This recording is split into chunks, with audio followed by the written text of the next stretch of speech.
Sasabak sa Mrs. Universe 2015 ang actress model na si Ina Alegre sa darating na Agosto. Paano nga ba niya ito pinaghahandaan? Alamin sa Star Bites sa ni Nelson Canlas.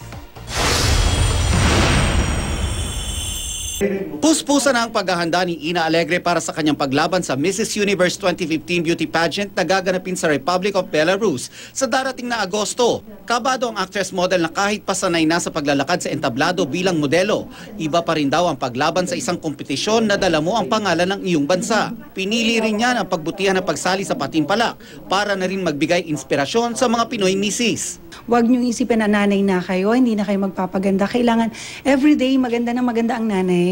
And ito, ma-inspire naman yung mga nanay natin na, apat na ang anak po natin, pero apat na ang anak, pero at least nagpapaganda pa rin tayo. Kabi-kabila na raw ang ginagawa niyang courtesy call ngayon at pagbisita sa mga organisasyon na maaaring tumulong sa kanya sa pagsali sa Mrs. Universe.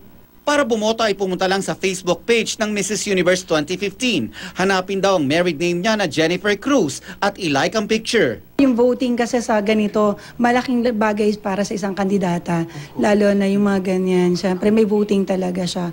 And malaking percentage ang kinukuha ng beauty contest. Nelson Canlas, GMA News.